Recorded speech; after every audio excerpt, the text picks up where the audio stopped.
Ooh, that's embarrassing. It's embarrassing moments time again.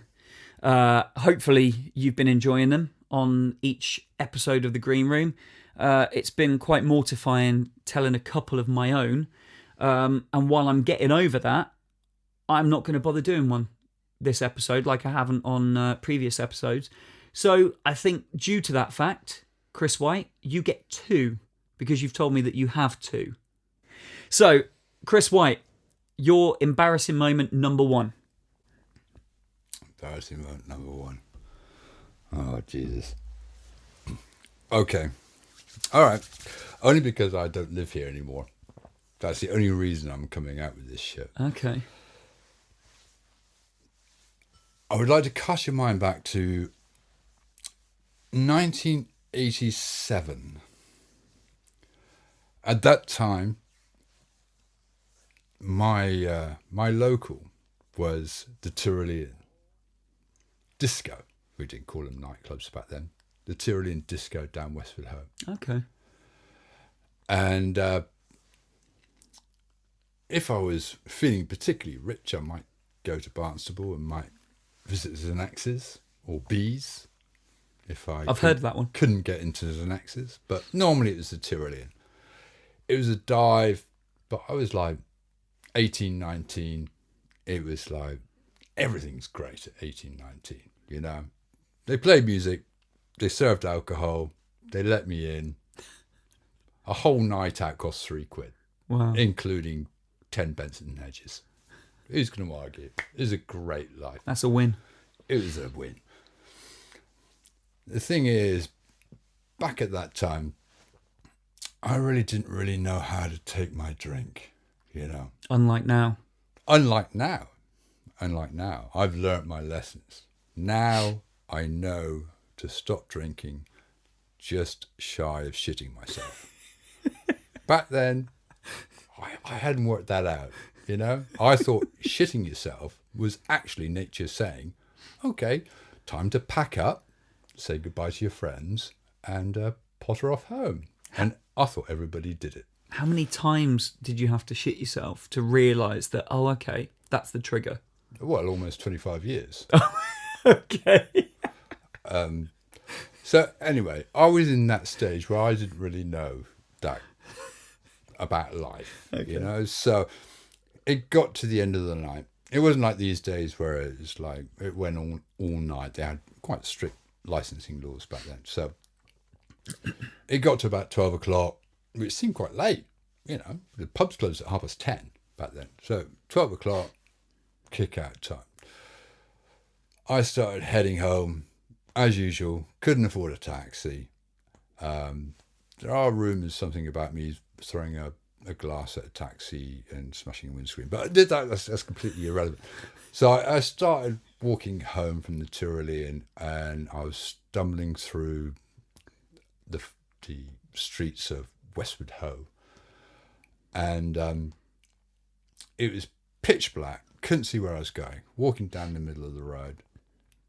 Now, what I didn't know, and this is in my defence, the only part, to be fair, which is in my defence, is that the council had dug a trench across the road, which was 12 foot deep, and they cordoned off the whole road. But a bunch of jokers who thought it'd be funny had removed all the barricades, all the cones, everything. They'd nicked it all. So I'm walking through these dark streets, off my face. I get to this trench. Boom, head first, straight down the trench, 12 foot. Wow. You could have been killed. This trench is sharpened down towards the bottom. So when I landed head first, my head becomes wedged on my chest with my legs sticking upwards. I just went straight down. The bottom of the trench has got water in it. The water, if you imagine me upside down, Yeah. comes over my nose and between my nose and my mouth. So on that tiny ridge of 1 centimetre, 2 centimetres. And it's just level there. This is about 12 to 12:30 at night. And I'm completely wedged with my feet upwards down a 12-foot trench. So I am stuck there. And I swear to God, this is the only time in my entire life that I haven't just experienced what it might be like to die, but what it is actually like going through the process of dying. So you kind of accepted that was it? I felt it was happening at the time. I thought I was dying. It was absolutely terrifying. No angels, bright lights, blah, blah, blah. It was darkness. It was terror, like beyond anything you'd experience in your normal life. I've been through some scary situations, but nothing compares to this. It was absolute terror. It was your worst haunted nightmare. So I was upside down. This was about, let's say, 12 to 12:30. At 4:30 in the morning, a guy who did night shifts was walking his dog and heard some murmurs down a trench. You were there for 4 hours? Yes. And then went back to his house and called the police. The police came. They didn't know what to do, so they called the ambulance. The ambulance came. They didn't know what to do. They called the fire brigade. The fire brigade came. They erected a structure over the trench because they couldn't get me out either. So they could lasso my feet and they could winch me out. Was your head still trapped at this point? Yeah, my head and chest was completely wedged. I'd gone down with such force that nobody could pull me out. Had you got any injuries, like blood or just up my back and chest, but nothing major. I wasn't cracked skull or anything. So they erected a structure over the trench, and they lassoed my feet, put it through a pulley, and they managed to pop me out, pull me out, get me into an ambulance, get me to Barnstable Hospital.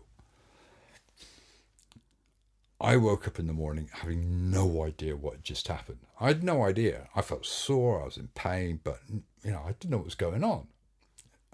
A nurse turned up. I said, "Why am I here? What's going on?" And she said, "Oh, you apparently were found down a hole." I was like, "Oh, right, okay." And she says, "But you've got to stay here because we don't know whether, there may be some after effects. Concussion. Yeah, you got to spend a bit of time here. So just relax and everything will be okay." So anyway, I was there. I was bored. I didn't know what to do. I didn't know what was going on. I put the radio on, from the headphones. The hospital radio and that. News came on. Guy was found down a hole down Westward Ho in the early hours of the morning. Blah blah blah blah blah. And I was like, "Oh shit! Don't tell me that was me. Was I really that drunk?" Anyway, roll it forwards. A week later, I'm up and about, doing okay. I'm walking down Barnstable High Street. I bump into my friend, Carl Ingravel.